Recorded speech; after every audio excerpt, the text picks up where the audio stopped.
Good afternoon, my Real News Media TV family. Welcome back to the channel for another news update. And in the news this afternoon, JLP pours a cold water on PNP's success in Friday's by-election. The Jamaica Labour Party has declared that it was not surprised by the People's National Party win on Friday in the two local government divisions, which are traditionally favorable seats for the PNP. On the other hand, the JLP is praising the success of its candidates in the parliamentary by-elections in St. Andrew Northwestern and the Trelawny Southern. Senator Abka Fitzhenley, a member of the JLP's Communication Task Force, noted that the victories for the PNP in Inontown and the Morante Bay were not by larger margins. According to the preliminary results, the PNP's candidate in Inontown won by 54 votes, while in Morante Bay it was a 118-vote margin. The Jamaica Labour Party is pleased that the people, in their wisdom, have chosen to give Dwayne Smith the opportunity to serve in the lower house of Parliament and have sent Marissa Dalrymple Philibert back to Gordon House. Concerning Inontown and Morant Bay, these are two traditionally strong PNP divisions, two divisions which the PNP have won comfortably in the past. Our candidates did well and they came very close. I believe the PNP perhaps should be concerned that in two divisions which they have won comfortably in the past, that this time around they barely won. PNP confident about a bigger electoral prospects following by-election wins on Friday. The People's National Party says it is celebrating the victories in Friday's by-elections in the Inontown and the Morante Bay divisions. The PNP claims that these wins are reflective of its growing national support and that the people's confidence that the party will deliver meaningful change. PNP President Mark Golding has hailed the victories as evidence of the people's readiness for new leadership.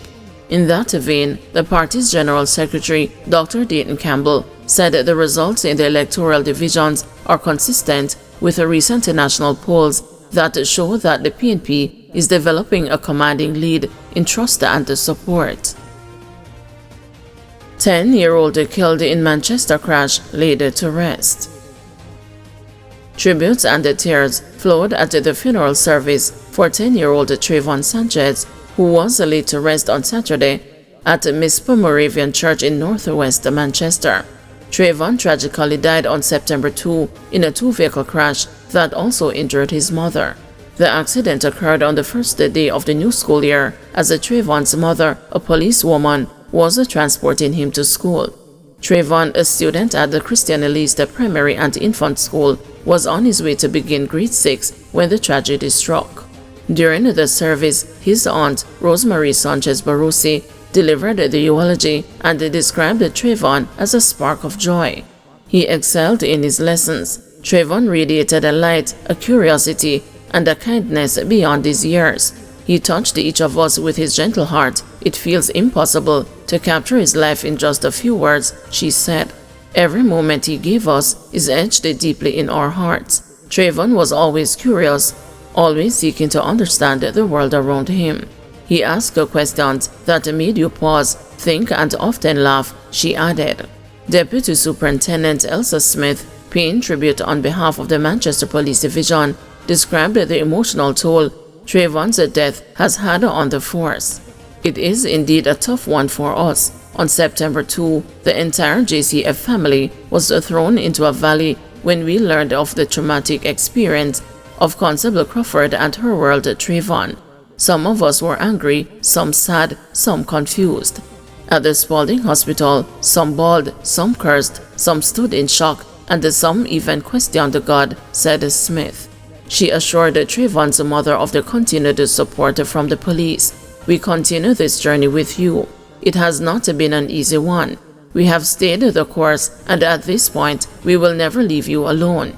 We will continue to give you our unwavering support, said Smith.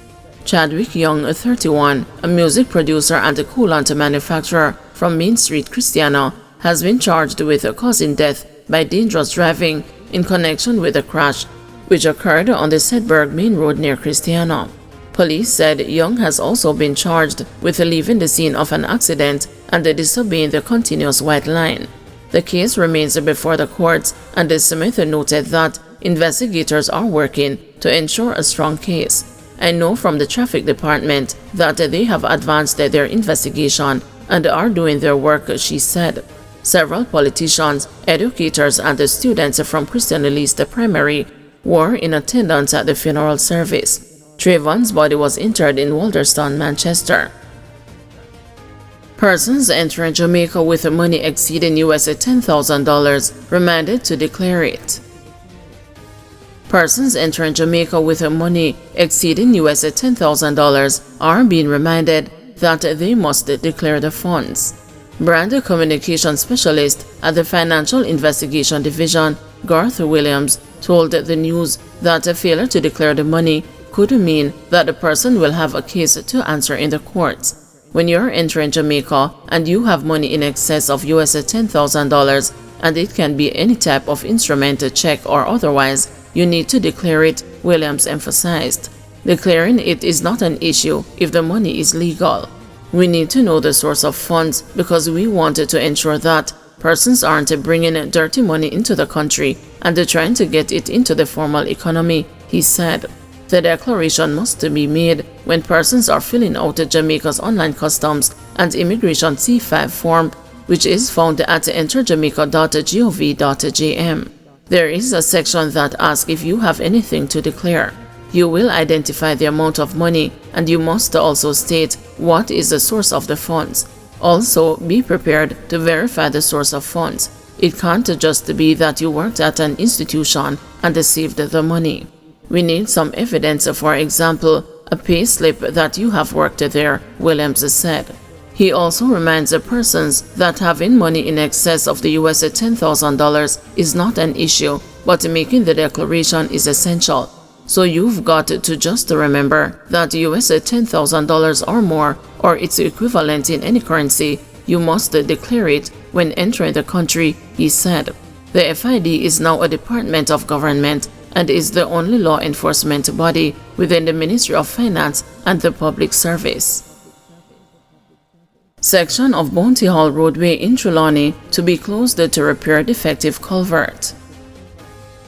The National Works Agency is advising that a section of the Bounty Hall Roadway in Trelawny, in the vicinity of Green Park, will be closed to vehicular traffic on Sunday to facilitate the replacement of a defective culvert which has compromised a section of the thoroughfare.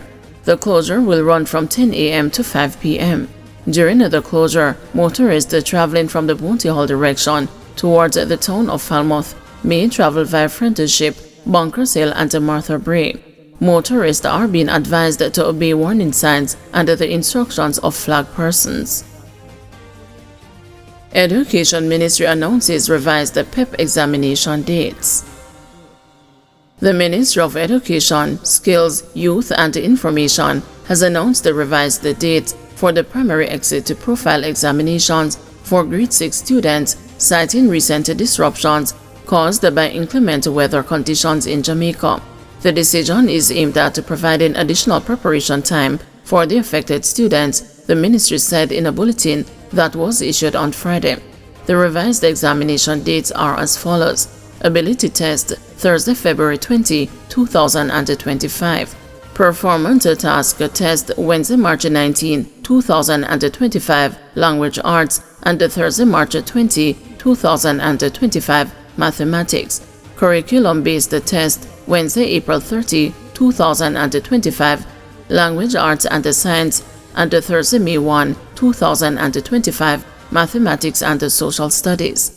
The ministry said it recognized the challenges being faced by students, educators, and parents during the present trying times, hence the measures to ensure further preparations for the examinations.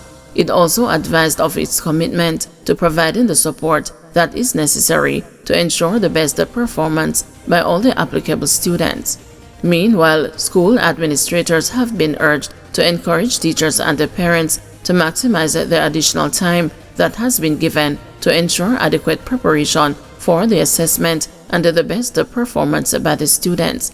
For further information or queries, persons are advised to email sau@moey.gov.jm or call 876-948-9254. Guys, thank you for watching. See you this evening at 6 p.m. for another news update.